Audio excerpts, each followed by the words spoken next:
Rice Chex and Wheat Chex, the bite-sized cereals in the red and white checkerboard packages, present Space Patrol!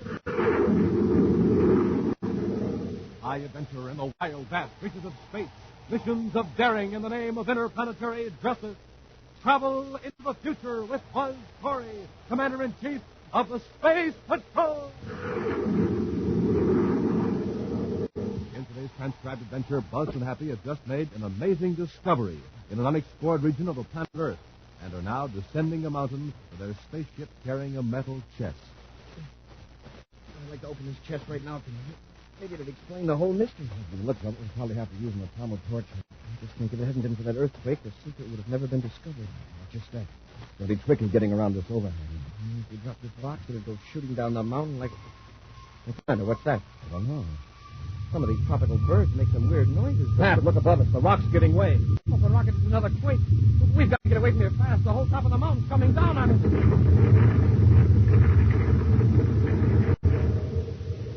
We'll return in just a moment with today's exciting Space Patrol adventure, The Strange Voyager. Space Patrollers, this is the very last time we can offer you our sensational cosmic rocket launcher. Right, Hap? Right. So if you haven't sent for yours yet, you better do it right now. Gang, you can float it or fly it. Smoking rockets, you sure can have a lot of fun with the Space Patrol Cosmic Rocket Launcher. Here's what you get. A swell red and yellow plastic rocket and a neat snap-on scout car. A stainless steel launching gun and a break-proof guide cord 33 feet long. To fly it, you just press the trigger on the launching gun, and down the guide cord, the rocket flies lightning fast. It hits its target and automatically releases the snap-on scout car. To float it, you remove the rocket from the steel launching gun, detach the scout car, fill up a tub or basin with water, and send the rocket scooting over the surface. And Space Patrollers, don't forget, there's a special place inside the scout car for secret messages. Now, you can set up a window-to-window communication system with a pal next door. Jumping Jupiter, owning a cosmic rocket launcher means fun for you. Now, don't miss out. Remember, this is the last time we can tell you how to get one. Go ahead, Captain Two-Fells. Tell them how. Just send a Rice Chex or Wheat Chex box top, together with your name and address and 25 cents in coin, to Space Patrol, Box 686, St. Louis, Missouri. Don't forget your 25 cents. That's Space Patrol, Box 686, St. Louis, Missouri. This offer good only in the USA and may be withdrawn at any time. And now, today's Space Patrol adventure, The Strange Voyager. The city of Amazonia is known throughout the solar system as the largest spaceport on the South American continent. From the reclaimed forests, jungles, and plains of the vast Amazon Valley, food supplies pour into Amazonia for shipment all over the Earth and to other planets as well. A recent earthquake centering a few hundred miles from the city has caused damage to some outlying settlements and commercial installations. Commander Corey and Happy are in Amazonia, ostensibly to supervise relief operations, but chiefly to investigate a mysterious signal that has baffled communications experts. While Happy monitors the spacephone receiver, Buzz heads the Terra-5 toward the point where the last mysterious signal was heard. Below them, the lush forests have given way to dry, scraggly brush, clinging to the slopes of mountains. We're close to the source now, Hap. It's somewhere in the range right ahead of us. The signal will be popping on pretty soon, sir. 14:35, just 25 and a half hours. I've got the direct indicator all set. The instant the signal sounds, we'll pinpoint the transmitter. We'll get a few seconds to go. It ought to be coming through now. Are you sure you've got the exact frequency? Yes, sir. I've got the scanner on just in case. Strange. For the last few days, that signal has hit in a 25 and a half hour interval with a split second. Well, if somebody's stranded out here, maybe they'll see our ship and contact us. It could be anywhere within a 50 square mile area. Look at that peak over there to the left. See that raw star on the side? Yes, sir. The earthquake must have caused a landslide there. Yeah, it really shook things up out here. There's a spaceship down here. Maybe that's where the signal's been coming from. The ship must be stranded. Whoever's down there must have been unable to send a regular distress call. The signal was probably from an automatic transmitter. Now it's cut off. We'll land and investigate. A moment later, Buzz lands the Terra-5 close to the other spaceship. He and Happy climb down the ladder and make their way toward the private cruiser. It sure looks deserted, Commander.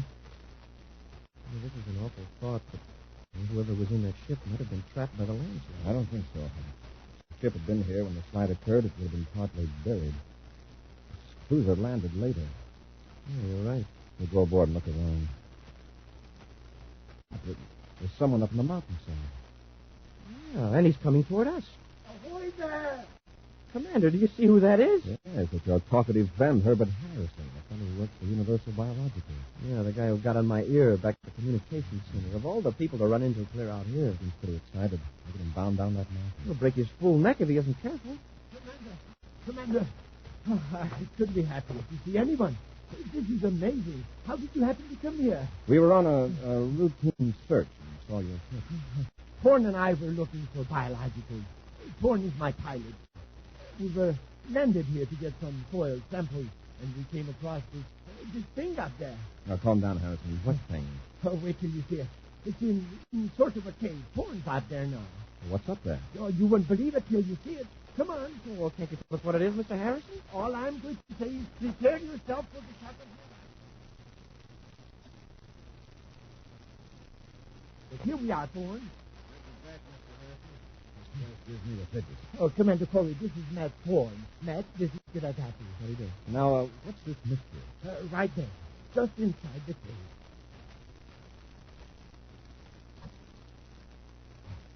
Nothing wrong. There's a man in there. Yes, and that's not all. He is alive. Alive? In that closed cave? Suspended animation. Yeah, but how did he get in there? How long has he been there? Wait a minute, Happy. Harrison, how do you know he's alive? Just read what it says on the side of the cave. See, it says in several languages. English, Spanish, German, Latin, French, and a lot of other ancient languages I can't read. Warning. This man is living under suspended animation. He can be revived. Instructions are in the steel cylinder fastened to the case. That's this thing here. But how long has he been in suspended animation? Look at his clothes. I've never seen anything like them. His clothes look like the type worn in Europe and the Americas in the middle part of the 20th century. The 20th century? Why, that's 1,000 years ago. You mean he... Oh, but, Commander, they didn't have suspended animation that long ago. Looks like they did, Cadet. I've had a chance to read this whole practice. Somebody named Dr. Jarnigan put this fellow in here in the year 1954. Why, then, that would make your guess correct, Commander. About the clothes, I mean. Oh, if we can revive him. Think what he could tell us about ancient history, about propeller-driven airplanes. Harrison, and all... how did you happen to find this cave? Well, lucky accident. Thorne and I saw this mountain from our ship. The quake damage and all. Just on the spur of the moment, I suggested we land and take some soil samples. For biologicals, you know. We're always looking for new cures for old diseases. We have this general area on our schedule, so we figured this was as good a place as any. Then Thorne saw the cave. I see. Harrison, did you or Thorne see any electronics equipment or hear any signals? No, today. After it was swept down the mountain by the landslide and operated for a few days before it cut off. Sure. We'll probably find it buried at the base of the mountain. We'll worry about that later. The important thing right now is to get this man to a well-equipped medical center and revive him. If we can be revived. Thorne and I will do anything to help, Commander. Sure. Good. It'll take the four of us to move that case down the mountain to our ship. Harrison, you and Thorne take that end of the case. Happy and I'll take the front end. Carefully, the four men carry their strange burden down the side of the mountain toward the spaceship. At last, the precarious journey is finished. Buzz orders them to set the case down beside the Terra fire. Set him down easy, man. Catch my breath and put him aboard the ship. Well, Commander, I suppose you'll be taking this fellow to Amazonia, to the hospital there. Well, that's the nearest place, but the Terra Medical Center is better equipped. What? Oh, that box in the cave. What's that? A large chest of some kind back toward the rear of the cave. Didn't you see it? Come to think of it, I remember something back there. And even if it's not needed to revive this man, it might contain valuable information. Well, let's get this man in the ship, then we'll go back after that chest. All right, all together now. Thorne, watch out, huh? Oh, my hand. What's the matter? Lizard had bit me on the hand. I tried to warn him, sir. The lizard was right there by the corner of the cave. It's a poisonous variety, Thorne. We'll have to have that hand attended to right away and tap you aboard the ship and get the first aid kit. No, I'll be all right. That bite could give you a lot of trouble. It'll only take a minute to run a blood test, and we'll know how to treat it. No, never mind. I'll be okay. Commander, I'll take care of him. After all, my firm manufactures miracle drugs. I'll see that Thorne's hand is taken care of. I have complete facilities aboard my ship. Sure, Mr. Harrison will fix me up. Of course, in my work, I have to be prepared for poisonous insects, plants, reptiles, everything. Thorne has had worse accidents than this. That's right, Commander. I'll be okay. All right, Harrison. You fix Thorne's hand. Happy and I'll go after the chest. Come on. Yes, sir. Nice work. As soon as we get out of sight, we'll load the case in our ship and blast off. Wait. We've got to make sure no one will ever look for us or for our sleeping friend. And then get rid of Corey and the cadet. Quick, now the backs are use the disintegrator. Don't be a fool, Thorne. I'll wait till they're on their way with the chest. Then I'll use the disintegrator to start a landslide. And then it'll look like an accident. Exactly. Now get in our ship and treat that hand of yours. I'll dispose of Corey, and no one will ever know about the secret in the case. We'll return to Space Patrol in just a moment. Hey, gang, I'm sure glad you tuned in today because this is positively, absolutely the last time I can tell you about the terrific Space Patrol Cosmic Rocket Launcher. And you're just in time, too, for the big Cosmic Rocket Race. Now, targets are all set up, and 3 of my Space Patrol pals are lined up behind the triggers of their new Cosmic Rocket Launchers. All 3 of them have been training mighty hard the last couple of weeks, and now they're going to see who's the quickest on the trigger of the stainless steel launching gun. All ready? On target. Blast off!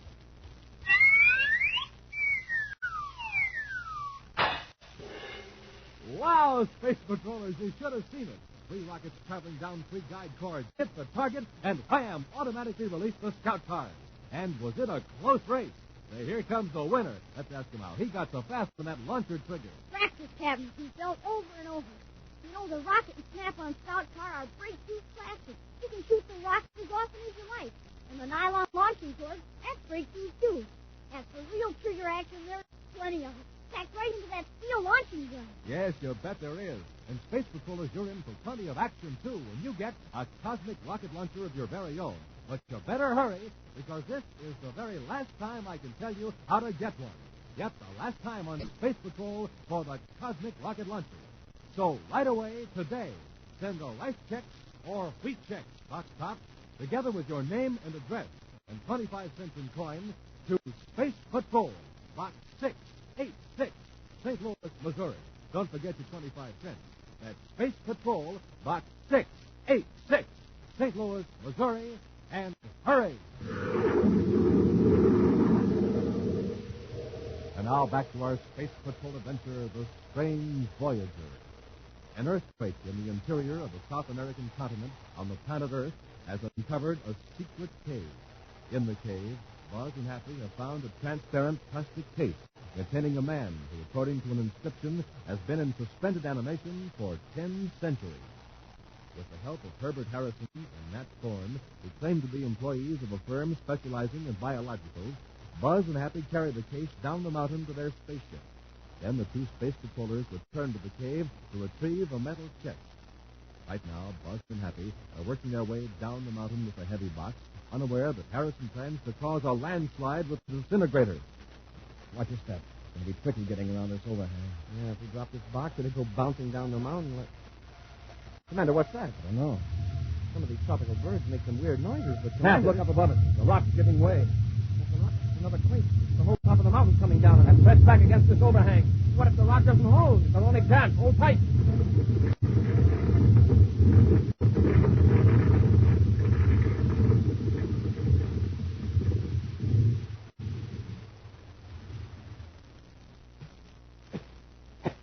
Okay, huh? A miracle. Yes. This overhang must be rooted in bedrock. Landslide passed completely over, down into the bank. If it wasn't for this shelf of rock, we'd be buried under tons of earth. Commander, the box. It's gone. Yes. Down there in the landslide. When we get down the mountain to the ship, we'll call the Space Patrol unit from Amazonia to look for it. Come on, let's get off the mountain before there's another landslide. Meantime, at the base of the mountain, Herbert Harrison clutches his disintegrator and peers intently at the swirling clouds of dust following the landslide. As the dust settles, Matt Thorne, Harrison's pilot, steps out of the private cruiser and walks toward the plastic case containing a man who's been sleeping for 1,000 years. Thorne, Where are you going? Chase into our ship. That can wait. Look. Corey and the cadet. Yes, they survived the lens strike. Let's finish him off with a disintegrator. No, not now, you idiot. Do you want to spoil more than 1,000 years of planning? But here they come. Let them. It's our job to keep this mystery localized. Localized in this solar system until we can get away, understand? Yes, I understand. Then take this disintegrator. Get it out of sight. I'll handle Corey from now on. Plan 3 is in operation. I've lost my head for a minute. Oh, Commander Corey, cadet, you made it. Thorne and I have given you out for lost. The landslide passed over us. Well, how's Thorne's hand? Well, he's breathing now, Commander. Nothing to worry about. He'll be all right. I appreciate your help, Harrison. Happy now I'll be able to handle things ourselves from here on. But the man in the cave, can you manage? Yes, sir. We'll get him aboard Terra 5 and blast off. Now, let's go. Many hours later, in an operating room at the Terra Medical Center, Buzz, Happy, and Dr. Nathan Andross stand around the plastic case containing the figure of a man. Nearby is an open cylinder. The transparent plastic cover of the case has been removed. Buzz, Happy, and the doctor gaze intently at the placid features of a man who may have been sleeping for 1,000 years. I followed the instructions in the cylinder, Commander. We should obtain results shortly, if we obtain them at all. And you didn't need anything in the chest that got lost. No, fortunately. Dr. Andrew, the man's smiling. He is alive. Yes, Cadet. The reviving procedure is amazingly similar to our present-day methods of terminating suspended animation. And according to Dr. Jonathan's message, his name is David Stern. But who was this Dr. Jarnigan? And how did Dr. Jarnigan ever get him to agree to such a crazy idea like this? Well, that's something we won't know until the man wakes up. Dr. Andross, when will that be? His body temperature is nearly normal. The pulse beat is increasing. The breathing is becoming deeper. And there's nothing abnormal about it. Well, no, except for one thing. We have not been able to classify his blood. And he has an entirely different type of blood? Yes, so it seems.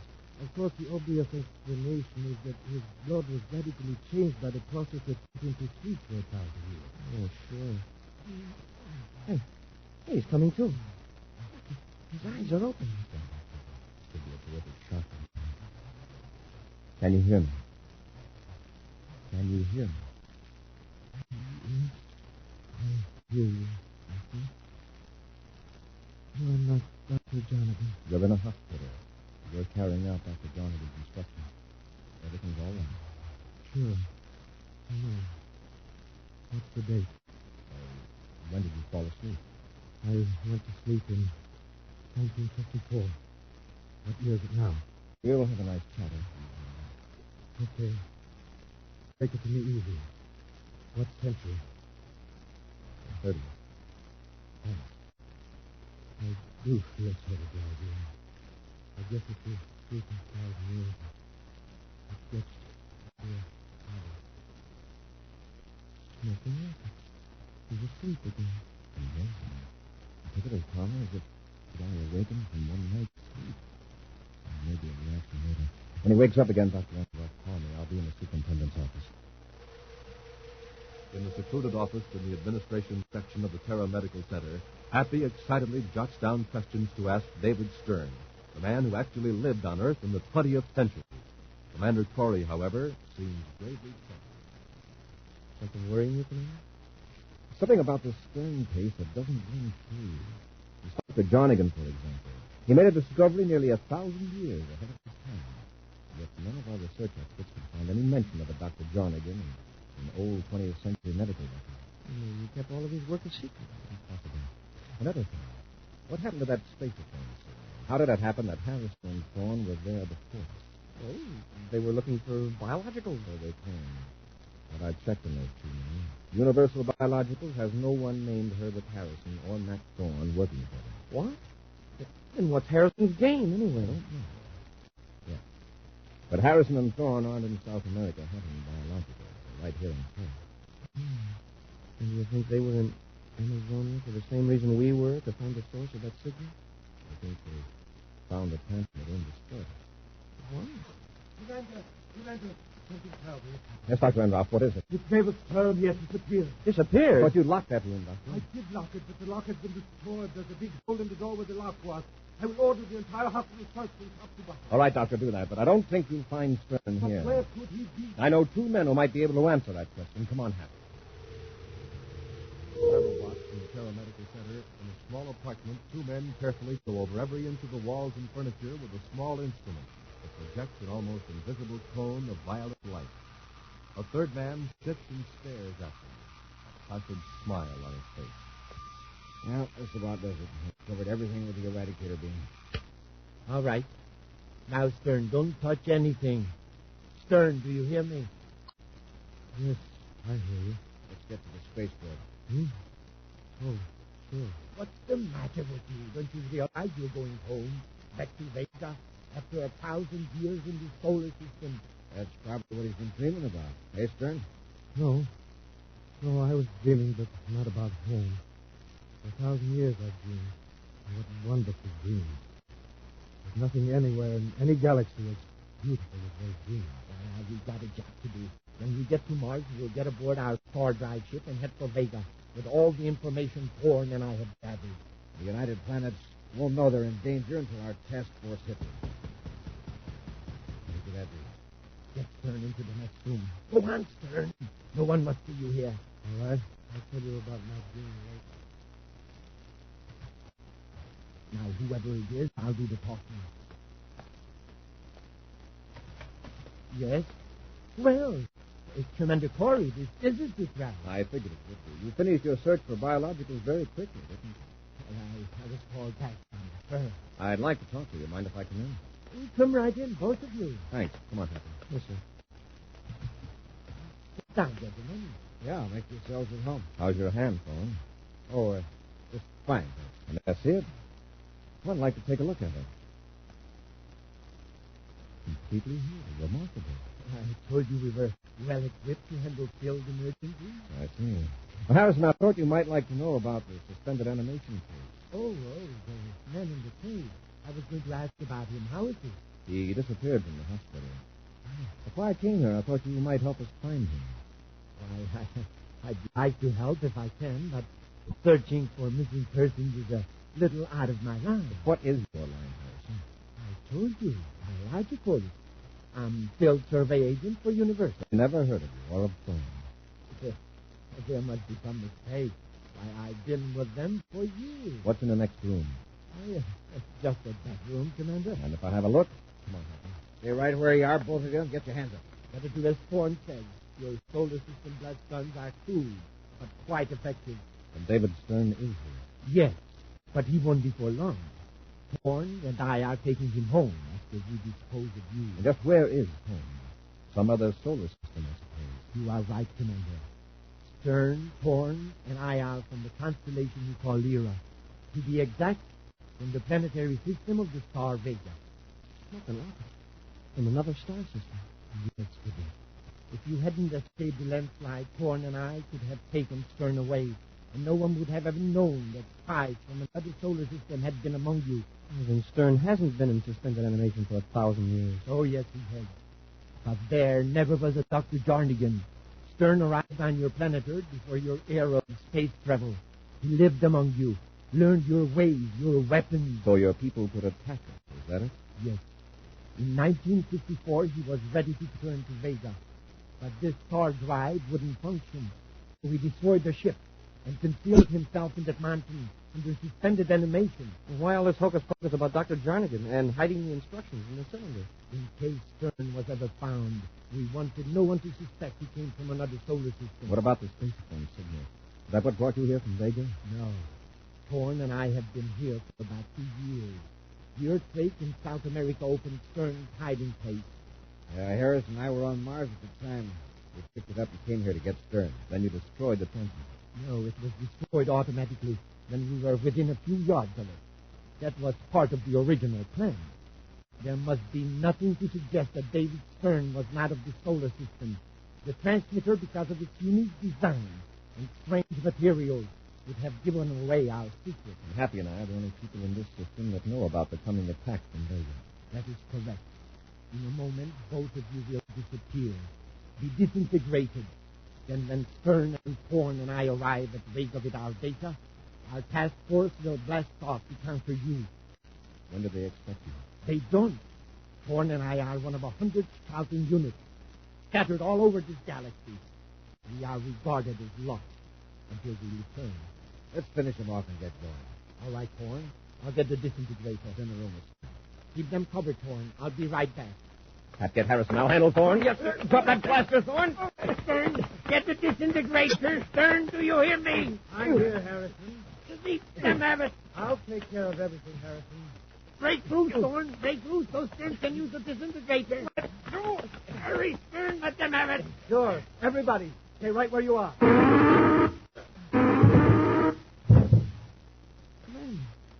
She got Thorne and Harrison. That's too bad.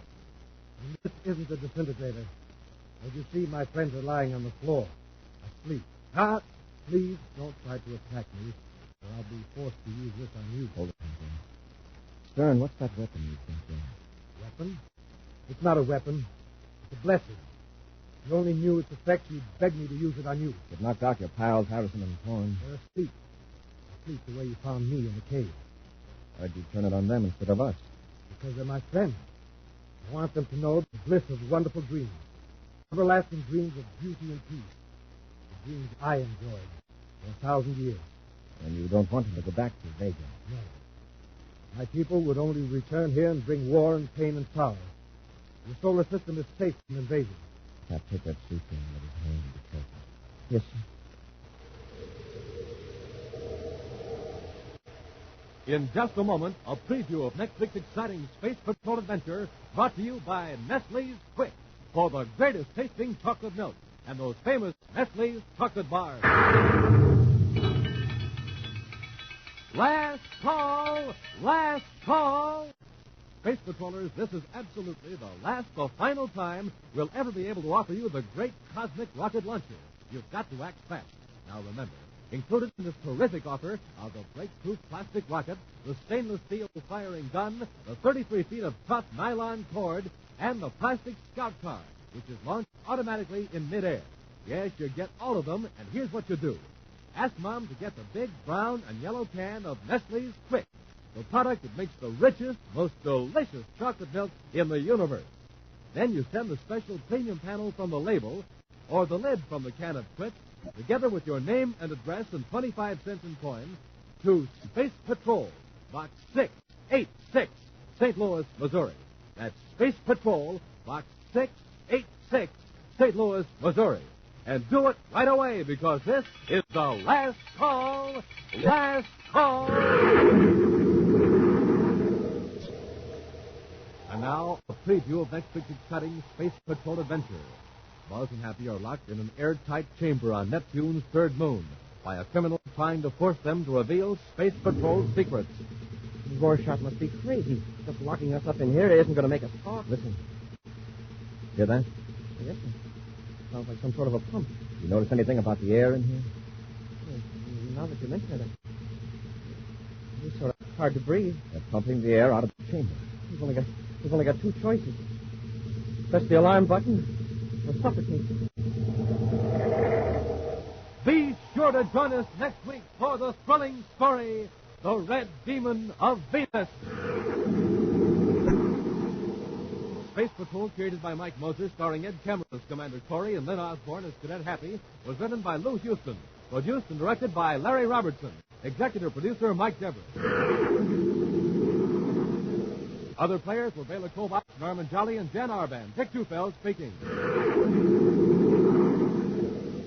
Now, don't forget to tune in next Saturday and every Saturday for exciting action on Space Patrol. Space Patrol was brought to you today by Rice Chex and Wheat Chex, the bite-sized cereals in the red and white checkerboard packages. Be sure to see another exciting Space Patrol program on your local ABC television station. Consult your newspaper for time and channel. This program is broadcast to our armed forces overseas through the worldwide facilities of the Armed Forces Radio Service. Space Patrol came to you transcribed from Hollywood. This is ABC Radio Network.